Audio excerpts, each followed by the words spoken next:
and Wellness Advisory Council Roundtable. Since 1915, National Dairy Council staff of nutrition scientists, researchers, registered dietitians, and communication experts have been dedicated to educating the public on the health benefits of consuming milk and milk products throughout a person's lifespan. Midwest Dairy Council, an affiliate of the National Dairy Council, is the Nutrition Education Division of Midwest Dairy Association, and it's dedicated to nutrition research and education. We work to combine our collective resources as we educate the public based on the dietary guidelines, provide consumers with nutritious dairy products, and do our part to protect and preserve a healthy planet. Welcome and thank you for participating in Midwest Dairy Council's Advisory Roundtable. My name is Julie Matsanostro, and I lead Midwest Dairy Council's group of 9 registered dietitians who provide nutrition and dairy education tools and share up-to-date research to health professionals in our 9 Midwest states. Our goal today is to engage you in a discussion that will help bring new insights and perspectives to guide our work here at Midwest Dairy Council. We will start the day with a level-setting, science-based presentation on today's topic, nutrition sustainability, from 2 of our dairy experts from the National Dairy Council. These presentations will provide a foundation for our discussion on dairy's role in nutrition sustainability. After the presentations, our Midwest Dairy staff will facilitate a discussion to get your input and feedback so we can plan around this topic. Today's event is being held in Arkansas, Illinois, Iowa, Kansas, Minnesota, Missouri, Nebraska, North Dakota, and South Dakota, where we've gathered professionals such as yourself to advise us on dairy's role in nutrition sustainability. If you have questions during the presentation, please use the note cards to jot them down. Pass the note cards to the note taker so we can get your questions into the queue. Our first speaker is Erin Fitzgerald Sexson. Erin is the Senior Vice President in Global Sustainability for the Innovation Center for U.S. Dairy, a forum for the dairy community to work together pre-competitively to foster research, measurement, and innovation for sustainability from farm to table. The Innovation Center was founded by dairy farmers through Dairy Management Incorporated, the parent company of National Dairy Council. Under Erin's leadership, the Innovation Center conducted environmental impact assessment studies, which led to an industry-wide voluntary carbon reduction goal and tools and resources to measure and track progress. She is currently leading the effort to enhance dairy's contributions toward a more sustainable food system by examining the intersection between nutrition, health, hunger, food waste, and environmental impact. Erin previously served as a senior manager in business development at Lowendale Group, a European operational cost reduction firm. She's also led multiple projects at Cardinal Health in Chicago and in Maurepas, France, where she received the Chairman's Award for integrating a pan-European business plan for sales and marketing measurement. Erin is an Aspen Institute First Movers Fellow, Crane's Chicago 40 Under 40 recipient, and a graduate of the University of Notre Dame. Erin strives to enable sustainable food systems for the 21st century. She loves food and working in partnership with farmers on sustainability.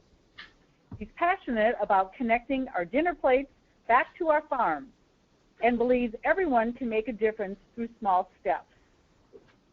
Erin participates in many agricultural initiatives, including the Sustainability Consortium, Sustainability Agriculture Initiative, Field to Market, and the White House Climate and Data Initiative, and is a frequent speaker on sustainable food issues. In her free time, Erin is also a proud big sister. We are pleased that Erin is able to join us today from Rome, Italy, where she is attending United Nations FAO World Food Security Deliberation. Our second presenter this morning will be Kim Kirchherr. Kim is a registered dietitian and a vice president of National Dairy Council and has over 18 years of experience as a registered dietitian, working in hospital outpatient and retail settings. She has created countless nutrition education materials, delivered hundreds of presentations, and has made regular appearances educating the public in national, Midwestern, and Chicago media, including TV, radio, newspaper interviews, as well as social media platforms.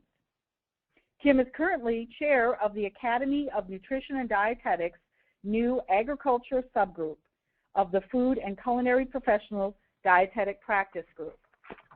She is also past president of both the Illinois Dietetic Association and the North Suburban Dietetic Association.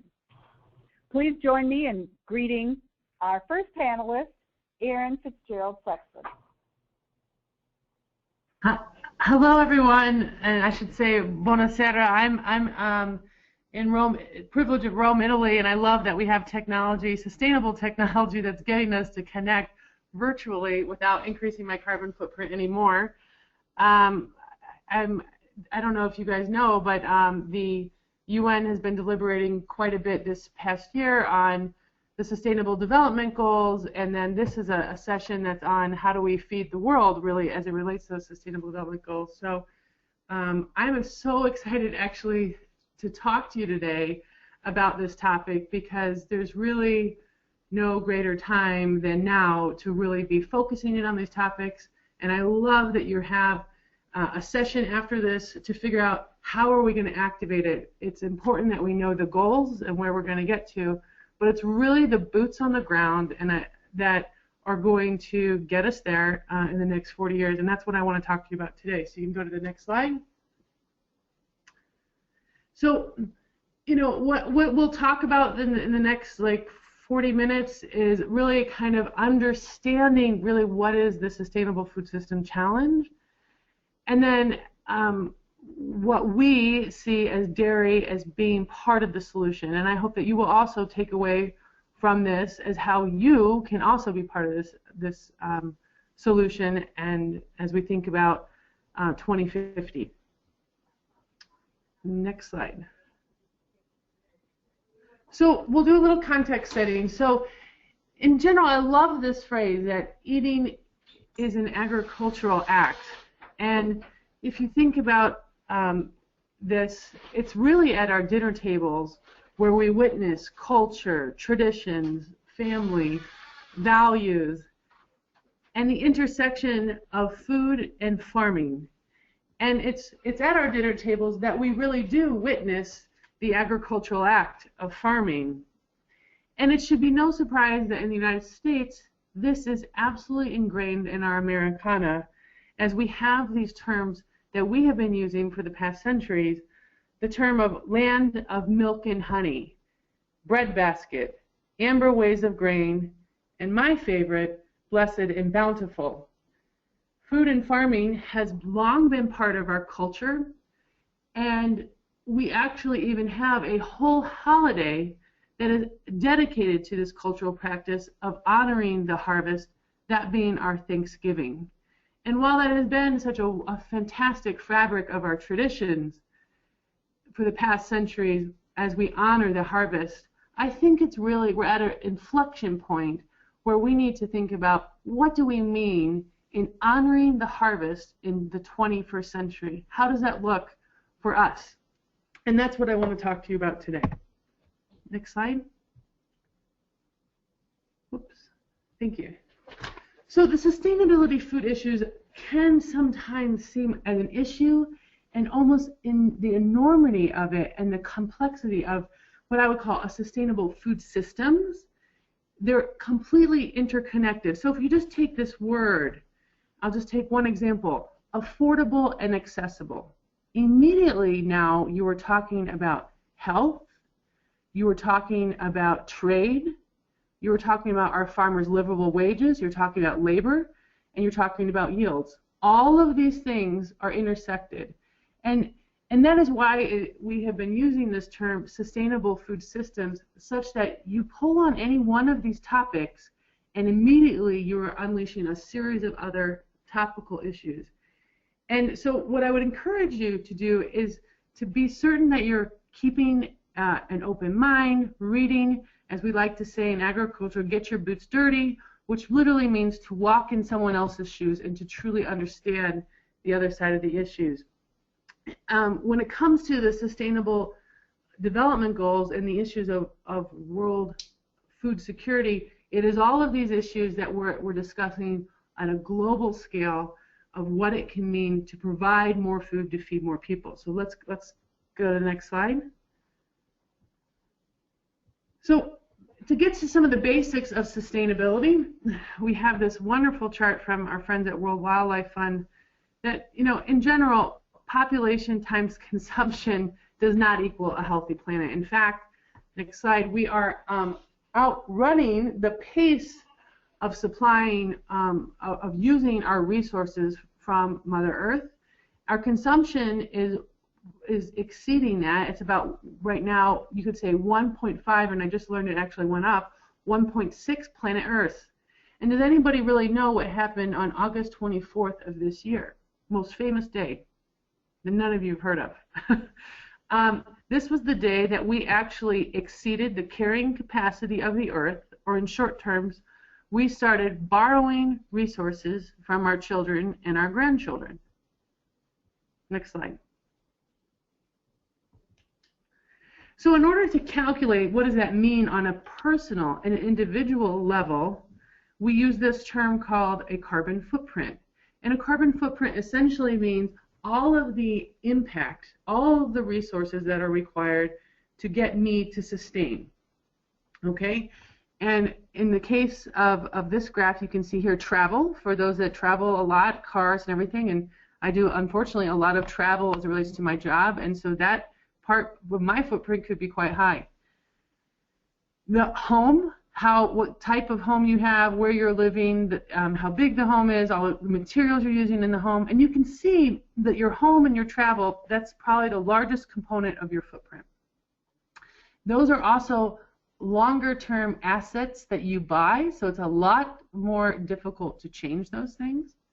And so a lot of times, as a consumptive society, we end up then focusing on the things that we buy, and that's the other 40%. And of that 40%, 14% are goods, 12% are services, and food is roughly 15% of your total household footprint. Okay? And then of what you buy in terms of food, you can see here on the right that products that tend to be more nutrient dense and have a greater concentration of density related to nutrition will, of course, have a higher carbon footprint. Next slide. So when it comes to that footprint, how do we understand it in the context of the system? So the individual to the system. So here's our challenge. We need to increase food production by 70% to feed the world by 2050. So we have a lot of 2 billion more people coming to dinner, and we not only have the challenge of feeding them more, but feeding them nutritiously. Next slide.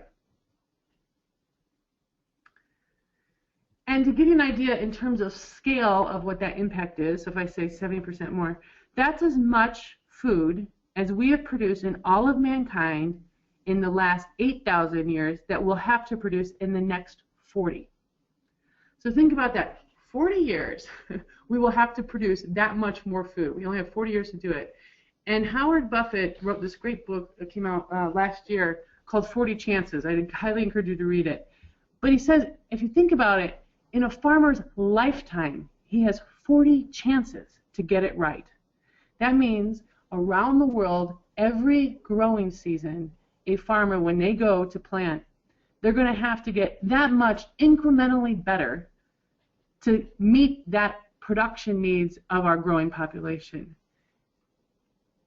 The enormity of that challenge resting on an individual farmer and the level of innovation that they're required each growing season, not to mention with climate change, is exactly the complexity of the problem. Next slide.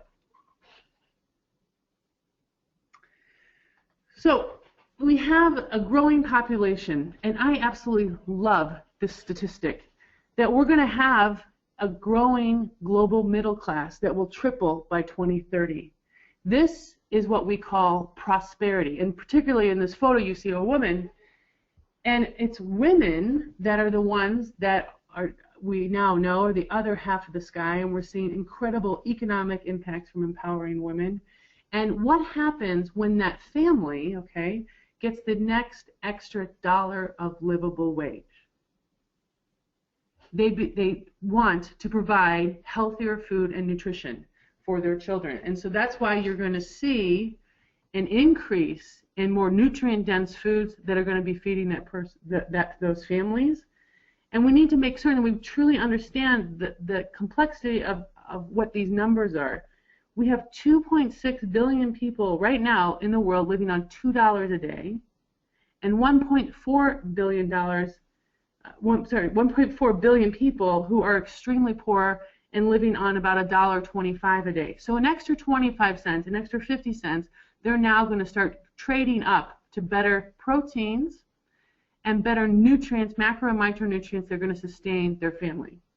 And we need to understand that poverty is closely associated with malnutrition and particularly undernutrition.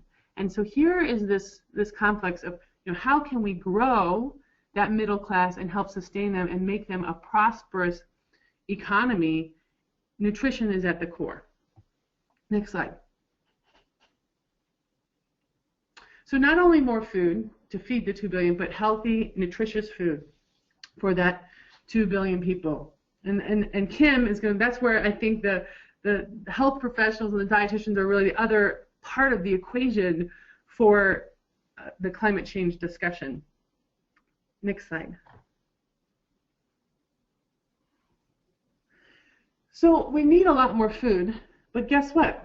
We also have this problem of a lot less available natural resources. We can't necessarily just grow more food on more lands with our current practices. In fact, 70% of agricultural lands are already in use or already under some form of production, so we can't get more land. Estimates are that we might have potentially about 5% more land that we could grow that would be arable for farming, suitable for farming, but guess what? That land is in the most biologically diverse zones known to man. That being Africa and South America. So we can't just do it very easily, and likely won't be able to. And then conversely, in the United States, we have the opposite problem where we're losing 2% of our cropland annually, and that equates to about 50 acres of valuable farmland per hour. Those are typically becoming, as you know, strip malls and large shopping mall formats, parking lots, and the like. We then also have this confounding problem of water scarcity, and we are seeing the effects of climate change right now, as we have seen in California last year. In 2014, we had the worst drought on record.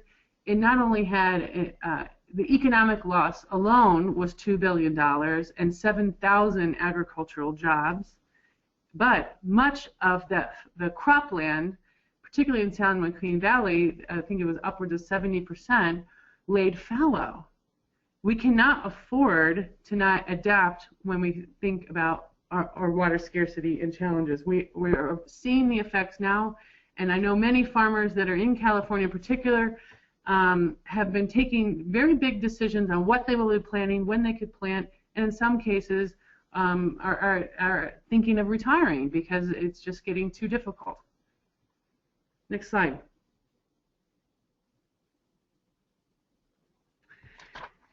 So we have a lot less resources available, and then we have this unbelievable complexity of Mother Nature. The diversity of the biological food system is fundamentally enormous, and we're going to have to figure out how to. Farmers are constantly figuring out how to adapt and use that biological system. Next slide. In the U.S. alone, we have over 10,000 different soil types. And if you know any farmer, you know that each piece of land is tested, and each piece of land is uniquely different. And as such, when it comes to climate change, we will all be managing for those different uniqueness in those soils as we think about climate change and adaptation. Next slide.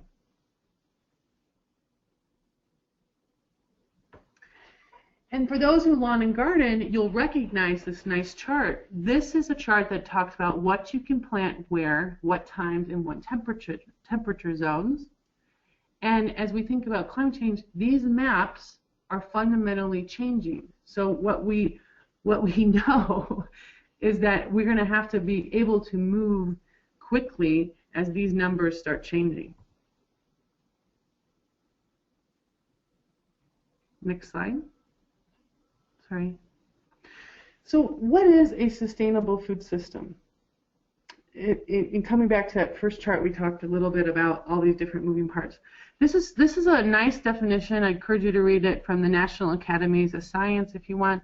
But basically, it gets back to the fundamental aspects of the primary purpose of agriculture is to provide food, feed, and fiber and fuels to society.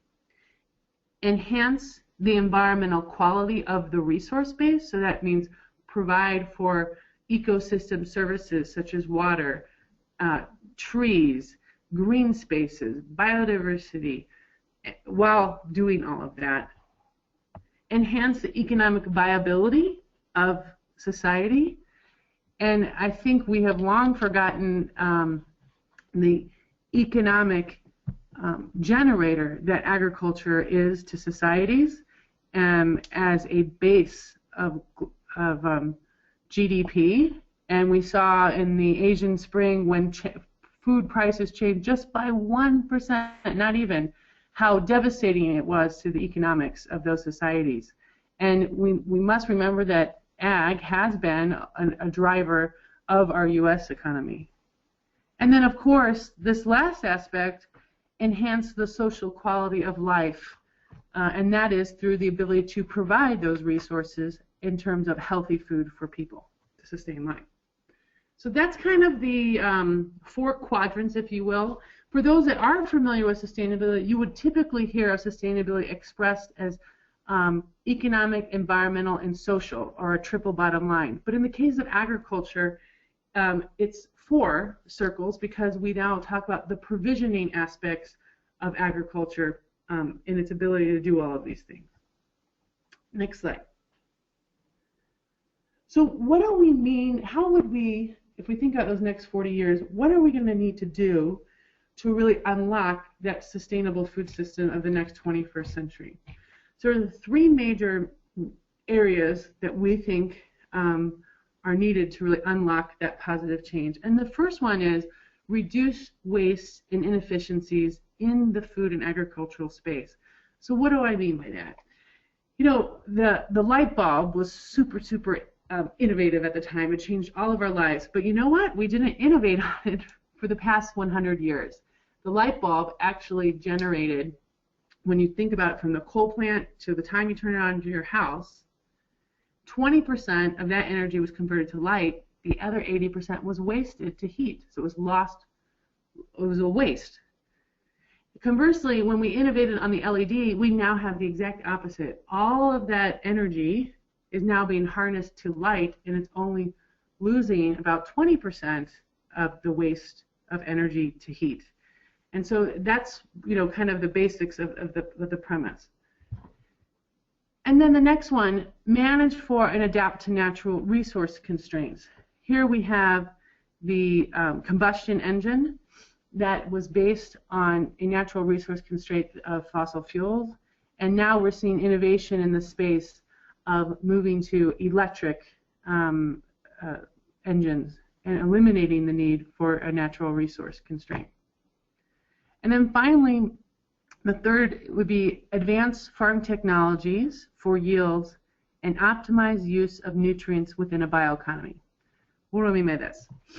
If on the left here you see one of the first computers of the United States. And as we all know, computers cycled information on zeros and ones. But now we have microprocessors that can cycle thousands of bits of data and information in seconds and in seconds. And it's really that power of our soils and ecosystem services that we want to unleash when we think about technology and optimizing use of nutrients within the bioeconomy, cycling through those soils. Next slide. So how are we going to get there? So if that's the challenge, less land, less climate change adapting, fundamental biological complex, the ability and need to reduce waste, inefficiencies, optimize, and manage for natural resource constraints, we can't underestimate the human factor related to the next 40 years of what our farmers are going to have to do. And so to give you an idea of what that essentially means, we have 1 million restaurant owner-operators across the country, and we have about 3 million farmers across the country. And here on the left you see a coffee shop, and I know when I go into a coffee shop, no matter where you are in the world, let's say they're making muffins. If you go into that coffee shop and you order a muffin, you know that they priced that muffin and whatever's in that muffin specific to that market. You also know that they've procured those ingredients at a specific price relative to that market. They trained their staff, and then they made the batch of the muffins, right? They got sugar, eggs, water, temperature, and they baked it at 350 degrees, and it came out an hour later. I don't know, maybe 45. If I took that muffin example and showed you what was happening in the farming management system, here you would see that you've procured the ingredients for your muffins, and the price probably was changing as you were making it. You got to the end when you were going to put it in the oven and the temperature changed. You might not have had enough water to make the muffins, and oh, by the way, when you go to serve it to the customer, the price has already changed. It is a fundamental, difficult management system, not to mention with the effects of climate change. So helping our farmers adapt to that new reality of management is also a big part of the equation. Next slide.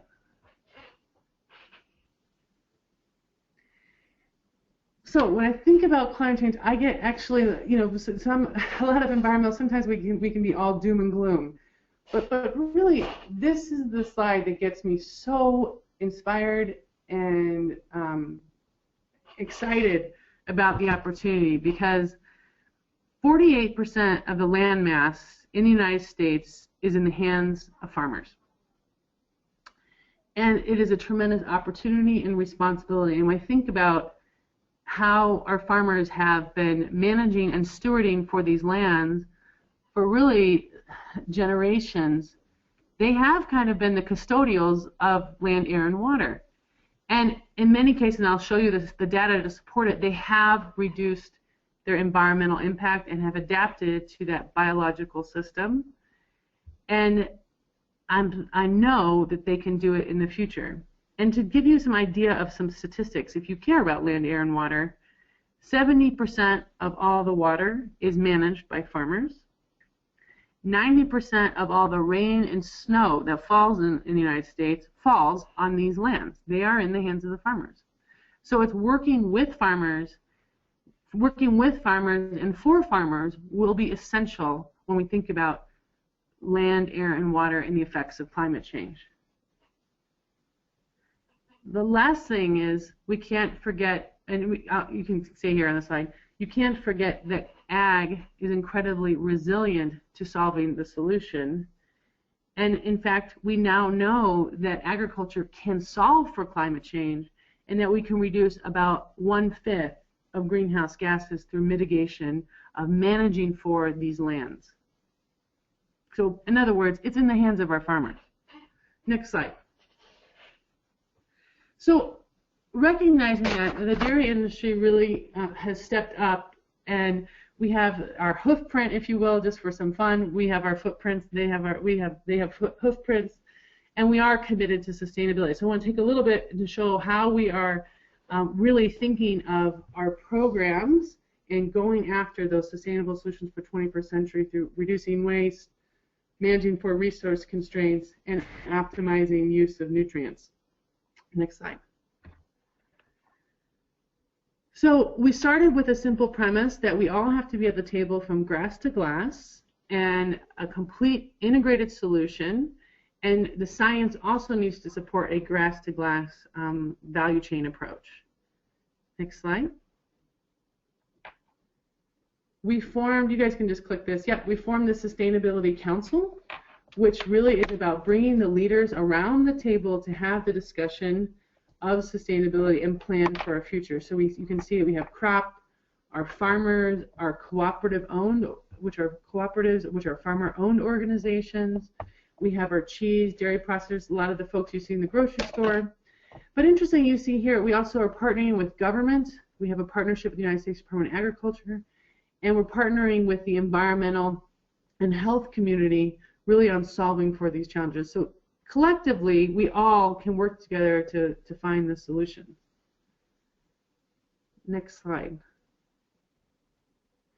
So I mentioned that farmers have been reducing their carbon footprint. In fact, since 1944, we are using a lot less croplands, 90% less cropland, 65% less water, and 63% less carbon since 1944. And I'm pretty certain farmers were doing this long before this new word of sustainability. And they were doing it because it was a concept and a premise of stewardship. And they were doing it because it made good business sense. And so from this knowledge, when we conducted our life cycle assessment, we realized if that's our past, that legacy can lead us to our future. Next slide. From that, we did an analysis and found that we are 2% to global, 2% to U.S. total carbon, and 2.4% to global carbon. And from the data that we learned about the history of how we've reduced our carbon footprint, we set the first voluntary greenhouse gas reduction goal of 25% by 2020. Next slide. I get this question a lot. Why cows? When we think about climate change or food, and how does it fit?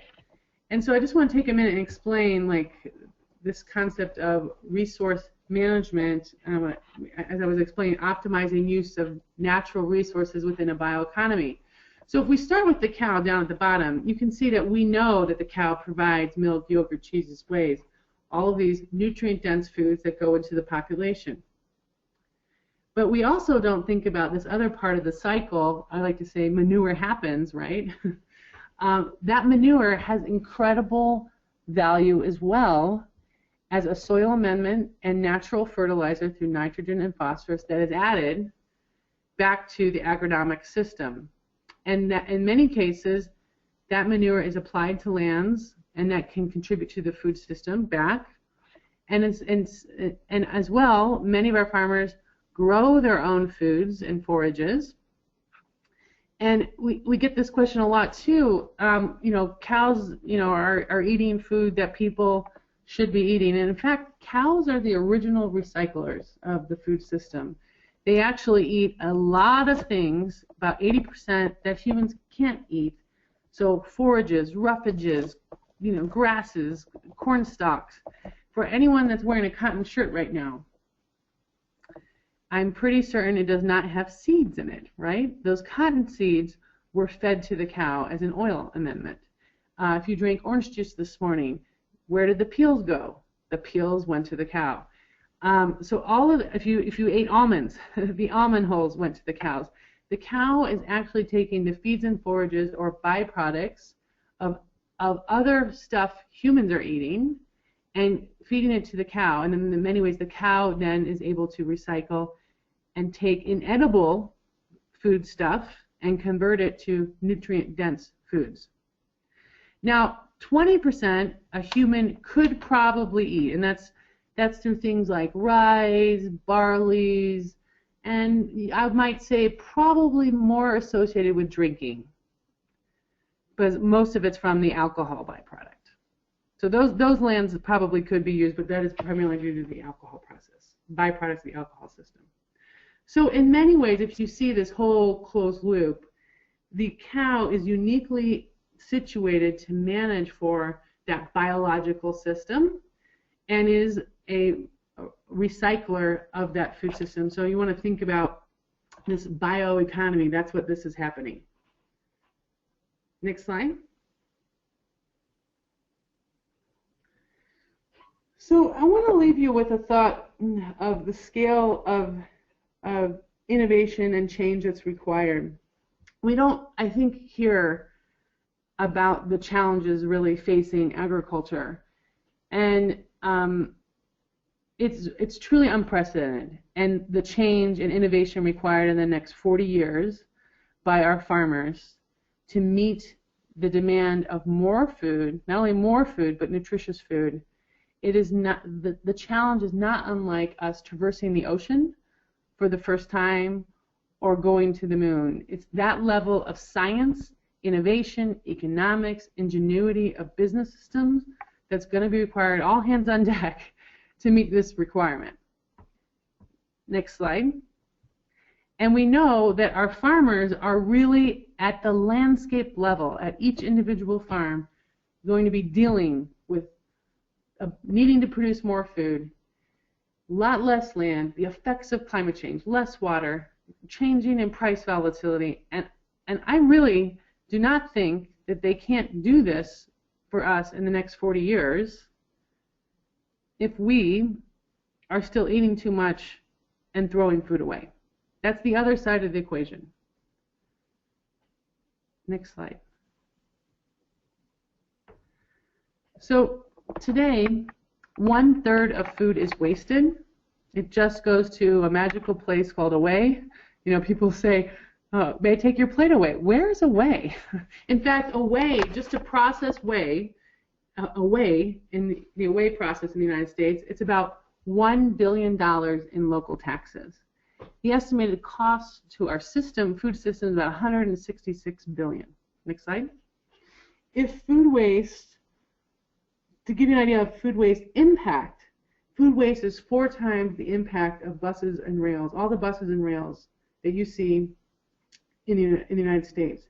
And if food waste were a country, okay, like to get an idea of the scale of impact, it'd be China, United States, and then food waste. It is that big of a problem. Next slide. Here you can see visually a family of 4's average consumer waste about 1.1 pounds of food per day, and then if that added up, it's about 1,600 pounds of uneaten food annually. Pretty visual image. Next slide. And that food waste is incredibly valuable. Not only should it be used to provide people, to feed people, but if it can feed people, it should not be going to a landfill or a water waste treatment plant, right? What is in the food waste? So we asked a really simple question here at the Innovation Center, and the average retail store eats 2 tons of food waste, wastes 2 tons of food waste per week, okay? And Kim will tell you a lot of cool things here, but you should definitely help with that, reduce that number by eating ugly fruits and vegetables.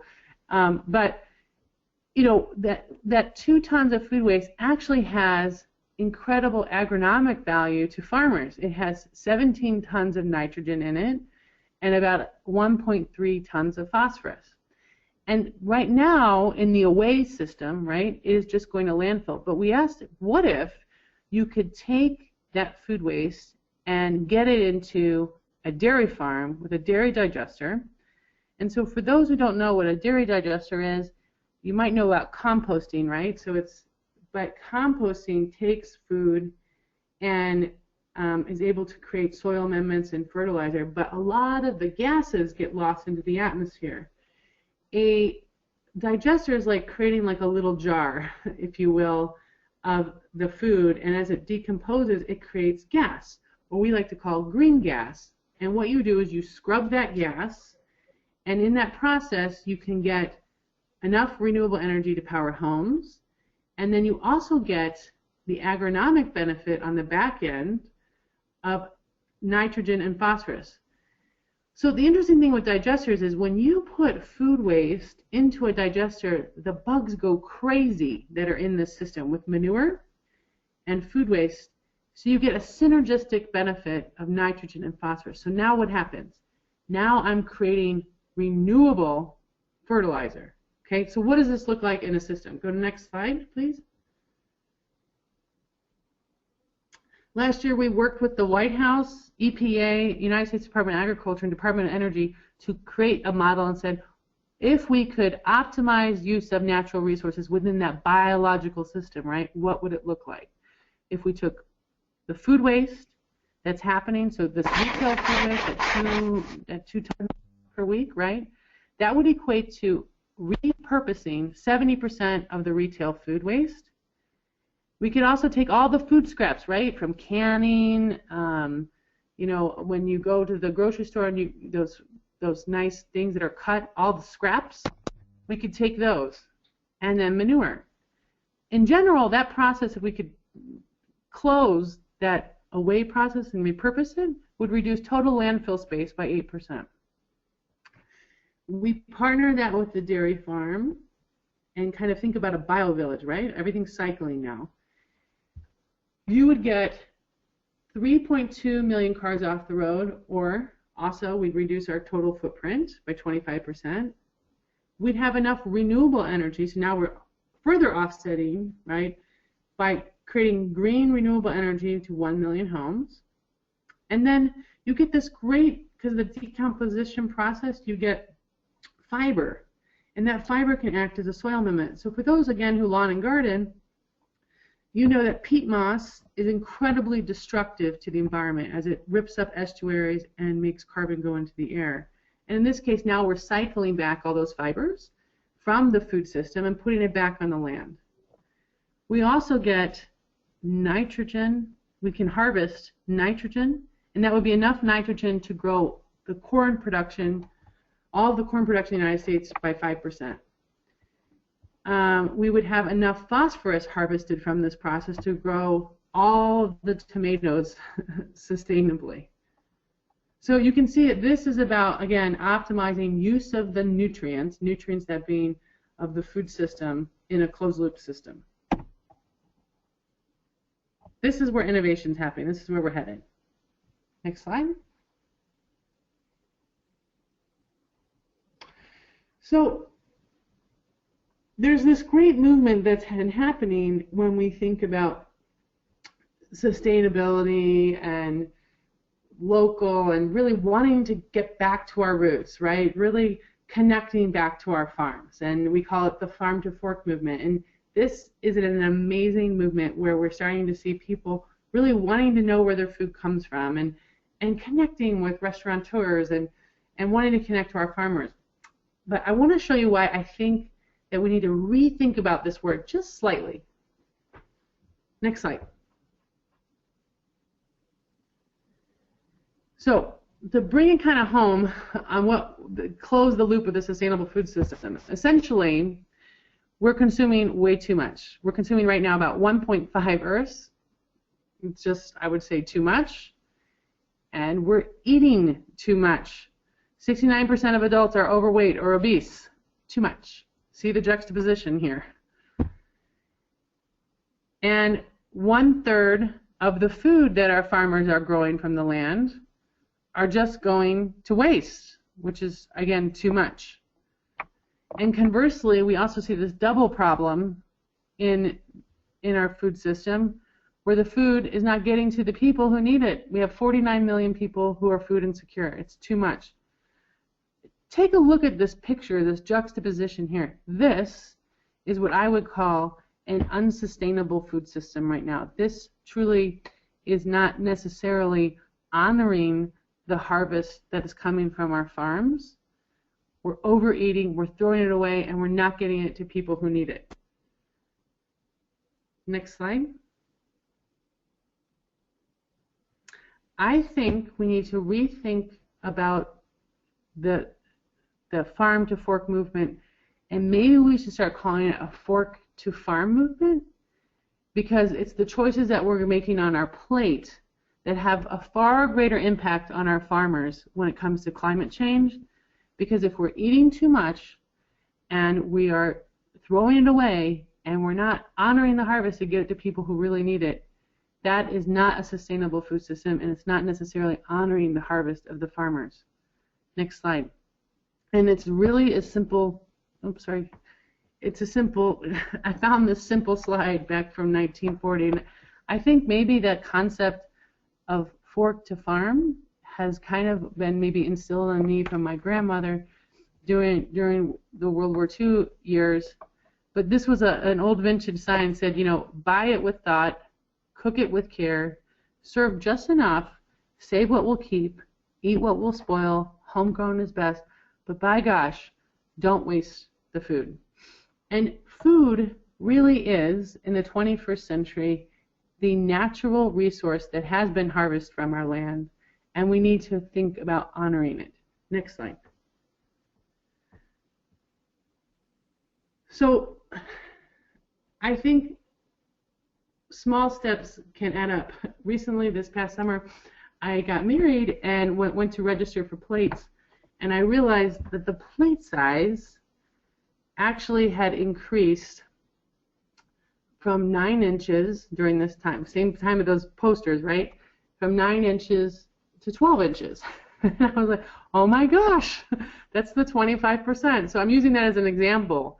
But we did some modeling here at the Innovation Center and said, my gosh, if we can reduce portion size by just 25%, that would have a social, economic, and environmental impact. And here you can see after 1 year, that family, right, of 4 that we saw previously in the slides, would donate, would that be an economic savings of that household of $2,000, or donating 1,300 meals, or planting 10 trees in their block. So it has an economic, environmental, and social impact in communities. And if you were to reduce waste, next slide. Oops. Yep. It would be the same impact, right? So now imagine if you start managing for, if we collectively start managing for reducing our portions and food waste, it's the same double impact. So it could be 20 trees planted, for example. Next slide. So I think that in the next 40 years, the challenge of all of us is that we need to work together so we can honor the harvest of our farmers as they think about adapting to climate change and prepare for these next 40 years by thinking through very simple things of portion control, leftovers, getting food to people who need it. And if it can't feed people and it is truly wasted, let's find ways to recover those valuable nutrients. Don't throw it in the away process. Get it back to our farmers who can use it, the agronomic base, so that they can grow more food to feed more people. Sorry, next slide. So I want to leave you with a couple thoughts. Number one, the challenge that's really ahead of our farmers is enormous. And innovation is absolutely going to be needed for our farmers to adapt to climate change, that being for water, soil, health, yields, all of these things as they merge and think about really what's happening on their farm. And this is Ryan and Susan England, for those that are in Arkansas, my good friends, and maybe they're even on the webinar, I don't know. But you know, we took this picture when we were out on their farms really doing some climate modeling and water modeling, and there's so many other aspects than just adapting to the environment. It's also how will they manage, how will they pass on the farm to the next generation, how are they dealing with urban encroachment. All of these things really happen at the farm, and it's for these people and these farmers that you think about that human challenge of really managing for and adapting to climate change. Next slide. Second, healthy eating the concept of eating well. It's not just more food to feed more people, it's the right food to sustain a society healthy. So that also has to be in balance. Eating the right portions, getting food to people who need it so that they are healthy, and making certain that we're not just throwing food away. So healthy eating is actually paramount to solving both environmental challenges related to climate change, but also our societal challenges to having a population that's healthy. Next slide. And then finally, food is a natural resource. We need to stop wasting it, and we can all take some simple small steps to begin to honor that harvest and not waste food. So go to the next slide. Don't waste it. Click to the next slide, sorry. Oops. So anyways, I hope that I've shed a little bit of light of the complexity of the food system, but I hope that you will realize and join me on a personal movement to call it a fork to farm movement, and that we start thinking about the impacts of what we're doing on our plates, portion control, eating right portions, not wasting food, and being certain that we're getting food to people who really need it in our communities and worldwide, that truly will impact our farmers. Next slide. And you can, if you have ideas, and Kim's going to be telling you all about this, you can post and connect to any of these things online, any ideas and good dialogue, and I hope that you will think about those small steps that add up. So thanks. With that, Kim, I'll turn it over to you. Thanks so much, Erin. And I have to say, I'm going to pause just for a second and say, I'm guessing that there's minds being blown across the Midwest. And I tell Erin all the time, whether I hear her in a meeting in our offices or I get to hear her present like she is for all of you today, I get so fired up about a topic that I'm already fired up about. So we're going to delve right in and talk a little bit about food waste. And, you know, Erin alluded to this, that when we think about natural resource limitations and we think about that human factor, when you think about how many different ways we could talk about food waste, there's a lot. So we're going to kind of take a rubber hits the road approach. And if we go to the next slide, I'm going to show you this just to keep it in mind. This is actually from the National Restaurant Association. And it's just to kind of give us that fired up feeling that there's so many opportunities to make a positive difference. And if you think about everything that Erin said, and you look at this image and you start to think about what all of us across the Midwest do in our day-to-day job, I'm going to suggest and dare to say that we're starting to already manage food waste in the conversations that we have with people. And so we're going to talk a little bit more about how we can be very much more mindful and make even a bigger difference. So with that said, what we're going to do now is we're going to walk a mile in people's shoes, because what we need to do to make this actionable is when you think about what Erin said and the magnitude of this globally and where she is right now and what we all have to do, we think, holy cow, it feels overwhelming. But wait a second.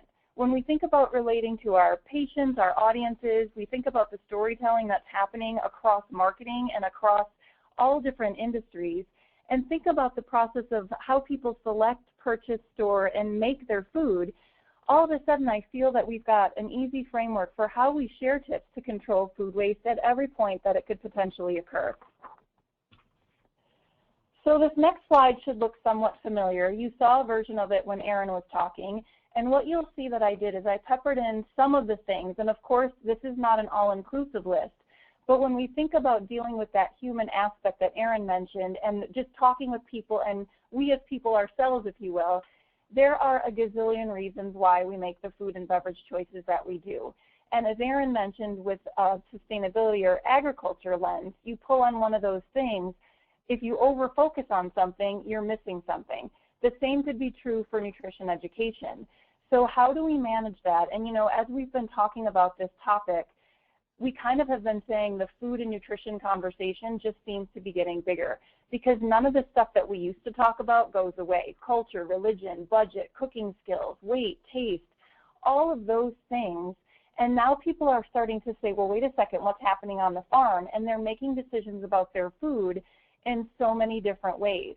But then when we think about how much time we have to interact with an individual or do a presentation, we think, holy smokes, how am I going to fit all of that in? So never fear. What we're going to do is break it down by how people experience their food.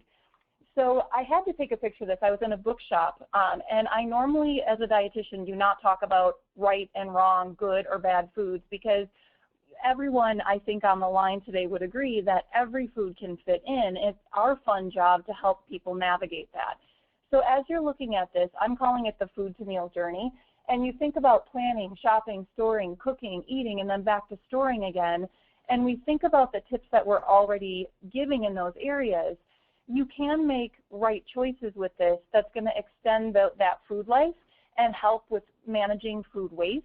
And actually, we just came back from the Food and Nutrition Conference, and the opening session, Doug Rausch from Trader Joe's, if you follow that, and what he's doing, he actually talked about wasted food versus food waste.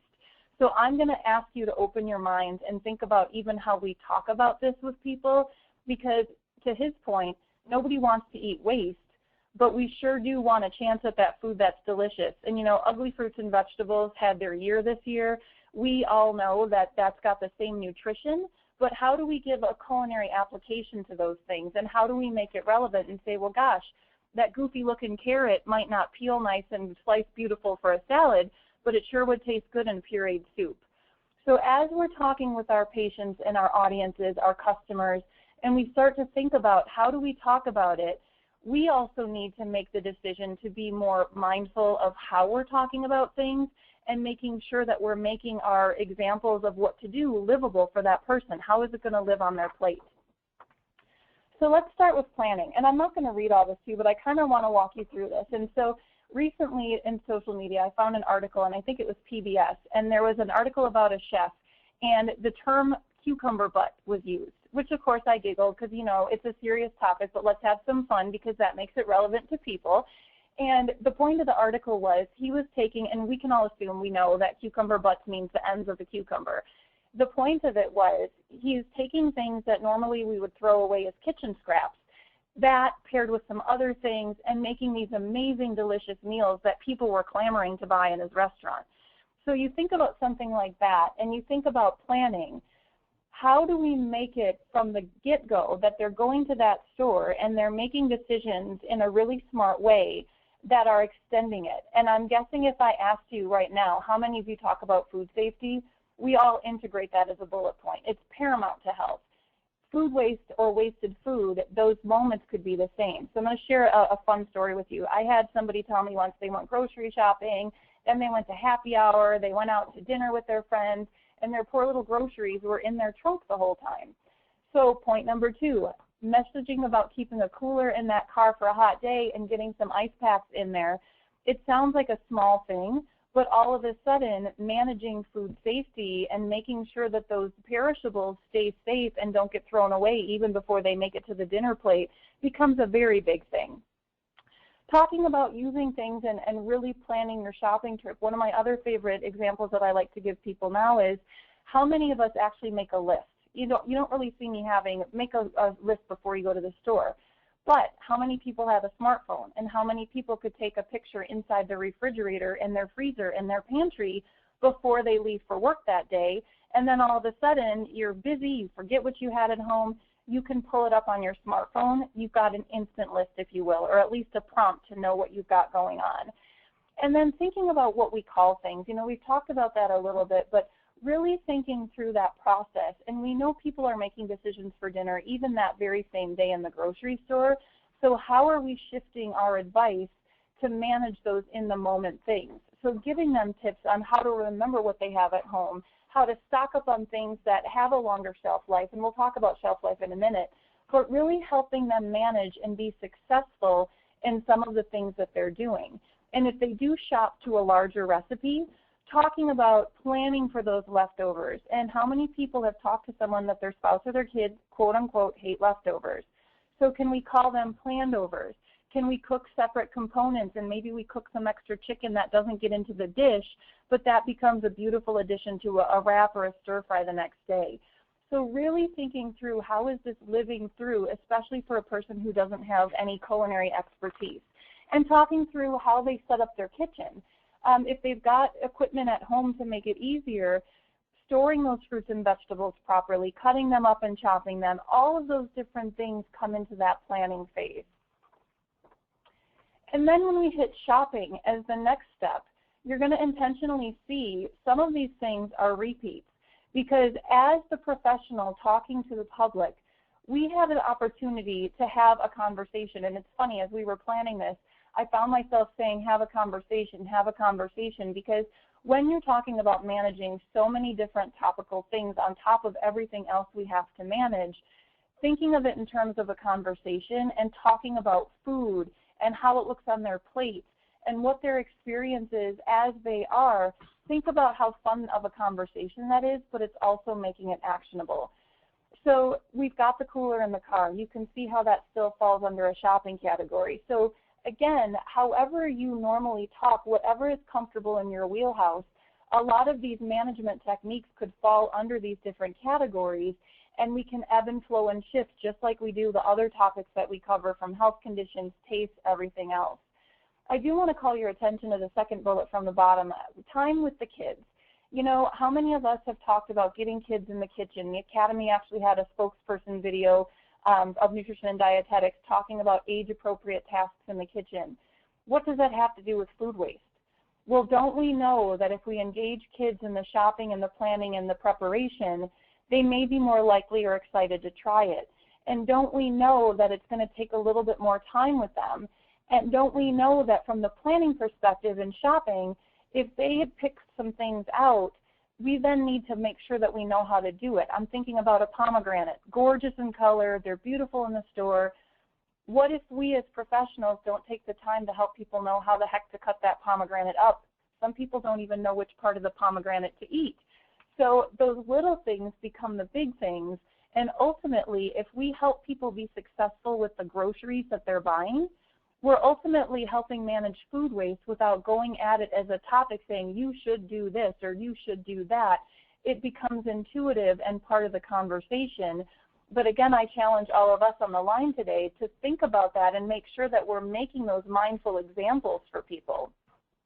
And then the perishable foods home immediately, that's a big one. Food safety is such a big deal for people. Giving shopping tips that they shop the center of the store, the shelf-stable items first, then they shop the perimeter and they shop for those frozen and fresh items, helping people be successful even from that point, that they've got good quality food that lasts the shelf life or the life of the food as it could be.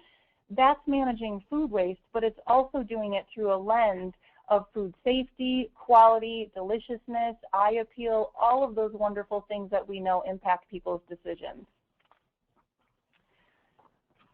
I mentioned the dating, and you know, I won't read this to you. I've given you the URLs so you can look this up, but there are some wonderful resources online. And you know, it's interesting, when I was reading about food waste recently, there was an article, and it was talking about the fact that the dates that you see on packages became more important as people moved away from agriculture, because they were no longer growing their own food and all of a sudden had to rely on a retailer or a manufacturer to know how long that food was living in the food supply chain. But as you can see here, really there isn't a federal regulation except for infant formula. So what I would challenge all of us to do is think about easy, simple ways to talk about this and to keep them straight in our heads. So we've got the open and closed or coded dating. And your open dates in a nutshell are basically calendar dates. You see them on perishable foods, and you can see that stores use them for how long to display items, and the purchaser uses for best quality. It's not really a food safety issue, it's more about quality. So when we're doing our education, and if you're trying to navigate which parts to talk about, us talking about proper storage is essential. Having a conversation about having a food thermometer to cook to proper temperatures, but also in your fridge and your freezer so you know you're storing properly, that becomes a bigger conversation to have, because we always have that fine dance between if in doubt, throw it out, and not wasting food that's still edible and delicious. And so our challenge is, how do we remove as much doubt as possible so people are not tossing things based on dates that really are not telling them what they think they're telling them. So on the next slide, you'll see, looking through this, and again, it's more about quality. So how a person stores the food, that makes these use by, sell by dates a little bit more important, because if it's stored properly, the quality is going to live for as long as it can to that product's potential. And so helping people understand that, gosh, you know, if you're at a use by date, get it in the freezer or cook it or do something else to it. Don't throw it out, but make sure that you know that. And a sell by date, that's for the store. So that's for us to help navigate, because people do use these terms differently or think about them differently. So by us having a quick and easy way to talk about it and focusing on food storage and letting people know, hey, don't worry, it's more about quality, those are essential to the food safety, food waste conversation, because you're helping people manage the groceries that they're purchasing. So I'll tell you a funny story as we go to this next slide. I was telling Julie this. I went house hunting about 5 years ago or so, and we went into this one house, and it was myself and my realtor, and there was chicken falling on the counter. And I have to tell you, it took everything I had not to put that chicken back in the refrigerator. And so I said to my realtor, you need to call their realtor and tell them that they need to get that chicken back in the refrigerator, because I'm really worried about them.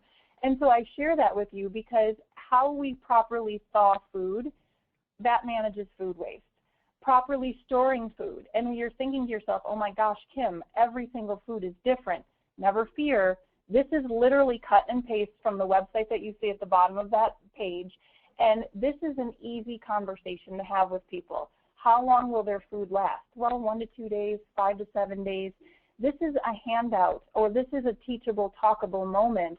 And then won't it be fun to also say, hey, get a marker or a pen, and when you open your ketchup, write the date on it, because how many of us can remember? We don't need to waste brain space on that, but we can help people be successful with their food storage with a chart like this. And then on the next one, it's really fun. This was actually for fresh products, and then on the next slide, it's actually for sealed products. And how fun and beautiful is this? Again, exactly cut and pasted from this website. If it's unopened, you've got this much time. After opening, you've got this much time. And all of a sudden, we're talking in language that people are living in their own refrigerators and freezers, if you will, and we've made them successful. We just need to remind them to market.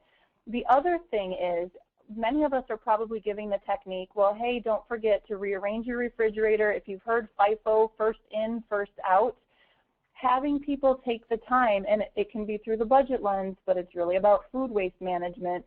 Organize your refrigerator to use exactly like that poster Erin showed you. Use what's going to go first. Have some recipes that help manage that. And to that point, too, as we're handing out recipes, and I'm sure many of us are doing a lot more culinary action steps instead of just, if you will, talking about nutrition. Used to be, when I got out of grad school in the late 90s, you could have a conversation about calcium or vitamin C, and people could extrapolate and be intuitive.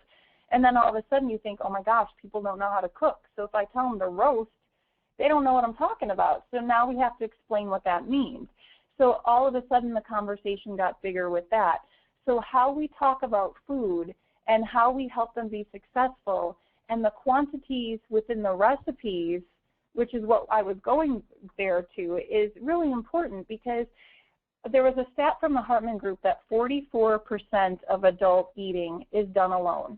And I actually saw something in the last couple of weeks that it might be a little bit higher than that. But let's let that sit for a minute. 44% of adult eating is done alone. So challenge ourselves again. Are we handing out recipes that are for quantities of 10 or 12? Because if you're a culinary person at all, you know that sometimes recipes can't just be halved or quartered. So are we being responsible by handing out recipes for a 1 to 2 person household? And yes, those larger quantities are absolutely wonderful. There's still large family households and things like that. But if you're handing those out, let's be sure that they're for recipes that freeze well, the texture doesn't get icky, because let's face it, if it tastes gross, people throw it out. So how do we help them manage the texture, taste, and be intuitive, and also make sure that we're passing out recipes that, as we're thinking about storage dates for items that people are buying, and also from one food to the next, Are they working together? Are we giving out recipes that can manage 3 to 5 days using some fresh or perishable ingredients so they're all being used wisely? So I'll give you my favorite example of that is cilantro. That cute little bunch of cilantro, and somebody buys it for their salsa, and then the rest of that poor little guy sits in the back of the fridge because you think, oh, it was 33 cents, 3 for $1, whatever. How do we use that? Because those of us who know, like, ethnic flavors are all the rage right now. People love that taste. So can we give them, even for that tiny little bunch of cilantro, recipes from Mexican, Asian, Thai, whatever the case may be, but have that fun conversation? And I'll give you another reason why that's a fun one to have, is because when you think about messing with somebody's culture, religion, granny's favorite fried chicken recipe, you know, your mom's pot roast, whatever the case may be, just as Erin mentioned, portion control is a big deal, and it's managing food waste. And here's another way, again, thinking bigger about it. If you mess with a culturally or family recipe that has a taste expectation, for example, if you fry chicken or grill chicken, it's going to be a different outcome. So maybe the way to manage that, instead of them trying a new recipe thinking it's yucky and they throw it out, maybe we honor that family recipe and we say, let's talk about portion control and focus on the surround sound of the side dishes and help them manage their food waste by not throwing out something they don't enjoy. And then on the flip side, going back to that cute little bunch of cilantro, ethnic foods that people haven't tried before, there is no expectation of what that dish is going to taste like. So can we find healthier, more balanced versions of something that somebody could try that might be super delicious to them, and it started that way for them? That was their first introduction to a healthier cooking technique. So making them successful or helping them find their way successfully through a new recipe, a new way of eating if they're managing heart disease, we can have some fun with it, and we can still honor that culture, that family, that process, and those foods that people are used to. So as we move on to the next slide, this is actually from homefoodsafety.org. It's another wonderful resource. I actually listed this picture and some tips. Of course, we're at dairy, so I wanted to go to the dairy and egg page. But look how consumer-friendly these messages are. Who cannot be successful with never storing their milk in the refrigerator door? Or what about making sure your fridge is below 40 degrees? If we've got that thermometer in there, we're managing food waste. How many people get nervous about their cheese if they see some mold? But look at this fantastic tip. This is how much you cut off, and the rest you're good to go. So we're addressing food safety. We're addressing properly using what we've purchased. And yogurt, like all of these things are tips that people can live with. And these are just a couple nuggets that you can download this handout. And my point is, we're extending our educational opportunities with people by finding amazing resources that are out there helping do our job. And so we can focus on if it's a new diagnosis of diabetes or it's a brand new culinary skill and it's a cooking class. There are resources that are already out there from amazing places that can help us extend that opportunity. So now we're going to move back into the storage phase, and we've talked a lot about this. And again, you can see the intentional repetitiveness, because really we have so many opportunities to talk about food in a way that resonates with the people that we're talking to. And when we talk about stocking the freezer and we talk about filling up with things that we know for sure we're going to buy, those things will be used. They will not be thrown out. And you can have fun conversations like, guess what? When your freezer and your fridge are fully stocked, they actually run more efficiently. And you can talk about setting up your kitchen. And of course, if in doubt, throw it out. I wanted to reiterate again, food safety always rules. Our job is to help take out the doubt and help people navigate and be successful with that. So then, of course, we get to the fun food preparation. We talked about involving kids. I think I'm a huge fan of that because kids learn from an early age. It's a skill that will last a lifetime for them. And really thinking about how we talk about it. So we talked about wasted food versus food waste. We talked about thinking of that human factor like Erin mentioned in her presentation. So can we talk about food and not nutrients? Can we review the entire recipe before beginning? And if you're thinking, well, how does that manage food waste? Imagine that someone has no culinary skills. Imagine they pull out a recipe and start dumping stuff in a bowl. Imagine then they start to read the directions and they were supposed to cream the sugar and butter and they didn't do that and they don't know that, gosh, it'd probably be okay. and they throw all of that out and start over again. So our coaching to review an entire recipe from beginning to end, get all of your stuff out, your ingredients, your equipment, make it a fun time, you're going to cook it properly. And again, if you think about if somebody overcooks something or undercooks it, if it's grilled to the point that you can't even chew it, that's food waste. So can we talk about the importance of that food thermometer because of the delicious factor? So going back to point one, talking about food, hey, if you cook it to proper temperature, it's going to be moist and juicy and everything you want it to be, not a charcoal brick, so to speak, that you're going to be tossing out and starting over again. And then experimenting in the kitchen, that is something that people get very nervous about. And so one opportunity is, can we encourage people, because we've all been there, we've probably all on the line tried a recipe and you're like, ew, I can't believe this, I'm never making it again, but we might doctor it up, do something, and try to make something of it so we don't throw it out.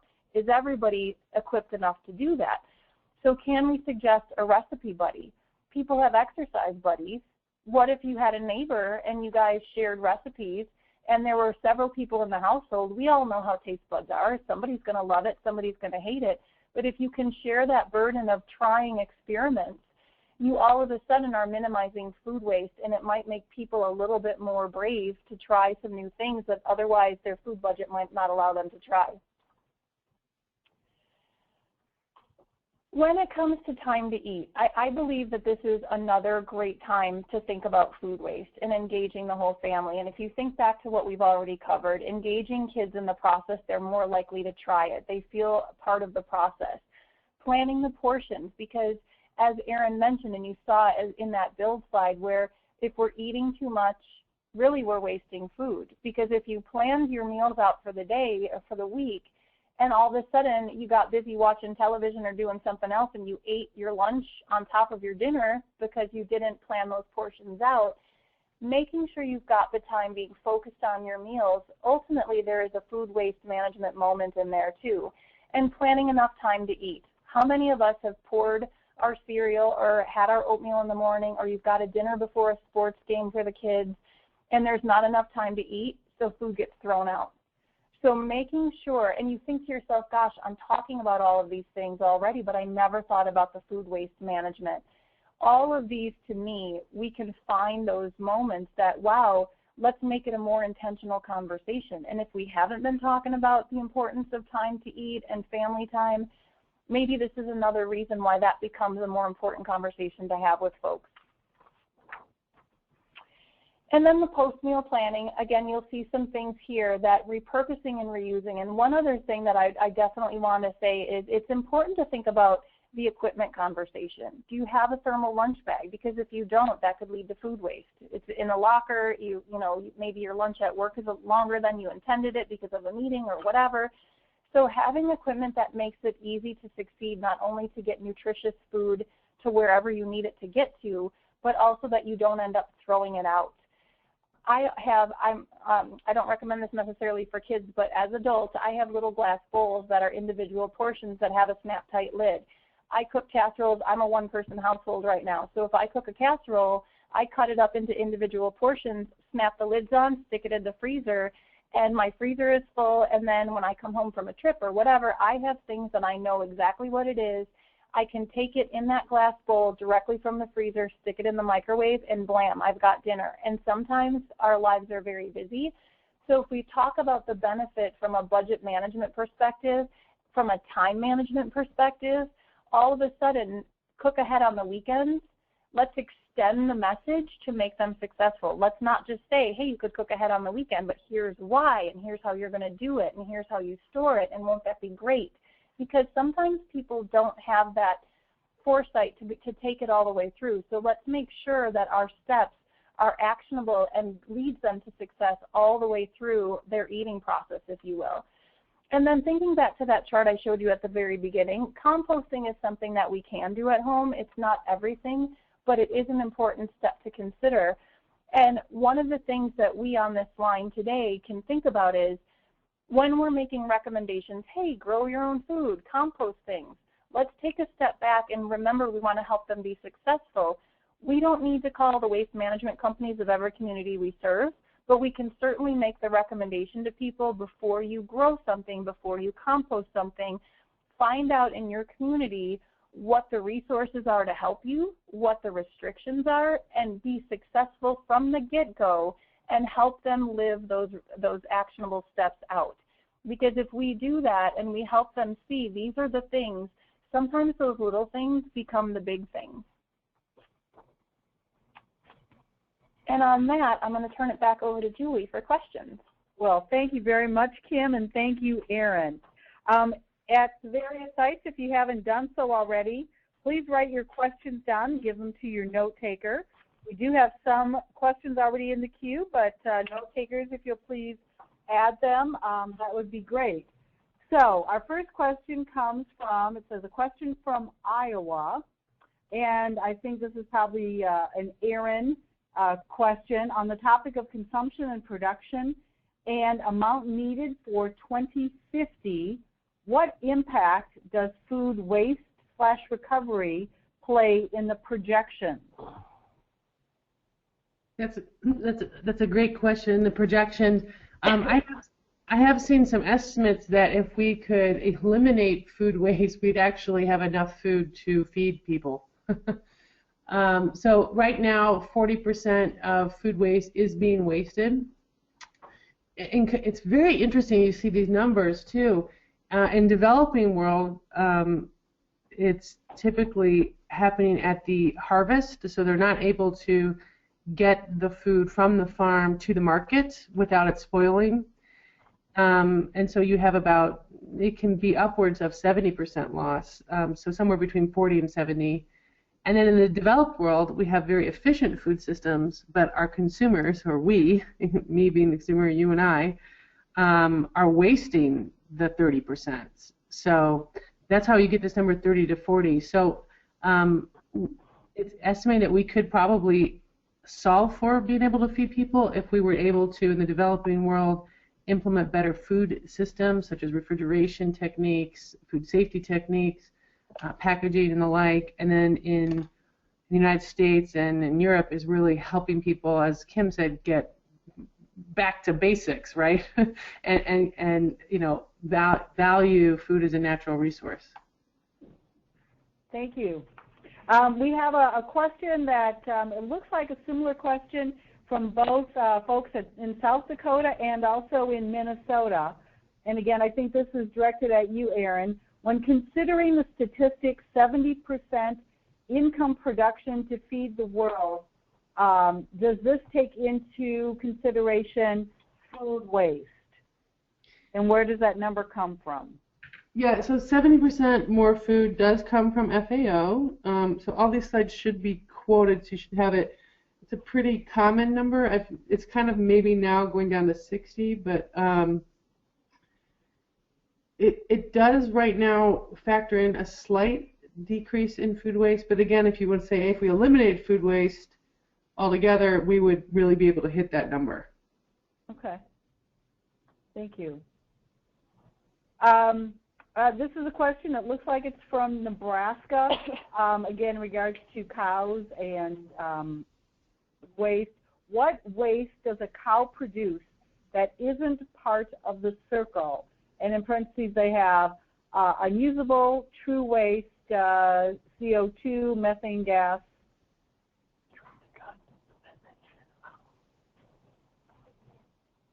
I'm sorry, was there something else? No, it was, what waste does a cow produce that is not part of that circle that you had? Right, so to understand the environmental impact of the farm, what's wasted, carbon is a great proxy for looking at things that are not being utilized, right? It's a way of looking at waste as well. So to answer your question, the cow belches quite a bit. It's called enteric fermentation, and that is the methane that's then released up into the air. So when we're not able to feed our cows as efficiently as possible to convert feed to milk, that is another form of waste. And the belching, we're now trying to do research to figure out which bugs in the stomach could actually be, through feeding them differently, could be turned off or more utilize that feed better. So we call it feed use efficiency calculations is a big one. So any farmer you talk to will want to get more milk per cow, and so if you're not able to convert it, high ratios, you're kind of wasting, if you will. The other thing is manure. For a long time we've had manure. We're now realizing that manure is the black gold or brown gold of the food system, and we're doing tons of research. Farmers have always used it as a soil and application, but now we believe that it could be so much more, as I mentioned and shown. So I think you're starting to see what's called waste to worth calculations, and the other form of waste, obviously that's a good thing, and I wouldn't call it waste, it's called co-products in the agricultural system. So again, your barleys, your malts, and those types of things, those residuals are fed to our cows. Almond hulls of waste, that's fed to a cow, so that's again repurposed. So that's a lot of what agricultural systems doing, or at least the dairy cow is trying to do, and we're trying to perfect it, is that upcycling of converting waste into a valuable resource.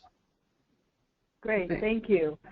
I think this is a question maybe that is directed toward Kim. It looks like it comes from folks in Illinois. Everybody loves TV Food Network. Any efforts to work with culinary schools to offer free classes to the public on planning, shopping, storage, cooking, and recycling? So I love that question, and I have to say, when I have 30 minutes or so to speak, there's things that I need to whittle out. But one of the things that I actually recommend is on Food Network. If you haven't seen the show Wasted, which is probably a couple years old now, it was a feature on the Food Network that actually had the celebrity chefs from the shows go out to farms, and they had to make gourmet meals from things that would normally not pass to make it to a grocery store because they were quote-unquote ugly. So that was one resource that people might have seen that might be a great talking point. And then the show Chopped, if you guys watched that, they had a leftovers show that was really fun. And if you've got those leftover averse patient populations, audiences, that is a media angle that you could take to say, oh, I totally hear you. And actually Chopped had this great show that featured how to reinvent leftovers, and you can throw in a couple fruits and vegetables, herbs and spices, whatever, and totally transform the dish. So one of the other things that you can do within your own community is find out where cooking classes are offered. Oftentimes grocery stores are doing that. We used to do those. I worked in a grocery store for a long time. That is a wonderful way to expose people to it. A lot of the culinary equipment stores that are in the malls are offering cooking classes now, community colleges. So as we're doing our education, it's another way that I keep saying extend their educational opportunities. And if you can handle that first hour with that group or individual, but you also can point them to where they can find additional information that extends that opportunity and helps them even more. Another thing that I think is a great idea is finding out if there are typical sample days in any grocery store in your community. Are there ways that you can say, hey, this store is sampling on Tuesdays or whatever the case may be, so you can try some new things, have one bite of it so you're not wasting things and trying gigantic quantities at home. So finding those educational moments within the community and sharing that as a resource is a really great way to help. Great. Thanks, Kim. There's another question, and I think maybe Erin can address this. It comes from North Dakota. And when you were talking about the digesters, the dairy digesters, the question is, where are these digesters being used? Yeah, great question. So again, that's like a future state. I mentioned that this is where we're trying to head to. In the U.S., we have about 250 digesters deployed all over, really. They were largely been farmers that have been fairly innovative and progressive, but again, it's an incredible challenge to get this new technology. They're quite cost, and that's one of the reasons why we worked with the White House last year to look at how can we get new research, innovation, and technology to advance this research, to make it more affordable. And also, in many cases, since the farmers are generating renewable energy, as you know, a lot of the utilities, just like wind and solar, aren't really accepting renewable energy generation. So that's been a big challenge. but we do have 250 examples of it, and we know that in Germany and in Denmark and Sweden, this concept of this biovillage is actually their #1 renewable energy source, and also is impacting food waste. So we've seen it done, we know it can be done, and we know it's a cheaper alternative than wind and solar. You know, manure, you know.